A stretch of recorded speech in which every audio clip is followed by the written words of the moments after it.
প্রধানমন্ত্রী অনেক হবে, অনেক আসবে, প্রেসিডেন্ট অনেক হবে, অনেক আসবে, সেই হিসাবে তোমাদের আমি ভালোবাসি, তোমরা জানো। তোমরা সৎ পথে থেকো, মাতৃভূমিকে ভালোবাসো। মনে রেখো, তোমাদের মধ্যে যেন পাকিস্তানের মেন্টালিটি না আসে।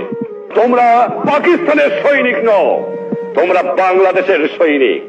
তোমরা হলো আমার পিপুলস আর্মি। তোমরা পেশাদার বাহিনী নয়, তোমরা শুধু সামরিক বাহিনী নও। তোমাদের দরকার হলে নিজের উৎপাদন করে খেয়ে তোমাদের দেশকে বাঁচতে হবে। এটা হবে আমার জনগণের বাহিনী, এটা হবে পিপুলস আর্মি, এটা পাকিস্তানের পেশাদারি আর্মি হবে না। এইদিকে তোমাদের খেয়াল রাখা দরকার। আর যেখানে অন্যায় অবিচার দেখবা, চরম আঘাত করবা, ন্যায়ের পক্ষে দাঁড়াবা, গুরুজনকে মেনো, সৎ পথে থেকো, শৃঙ্খলা রেখো, তাহলে জীবনে মানুষ হতে পারবা। একথা তোমাদের ভুললে চলবে না।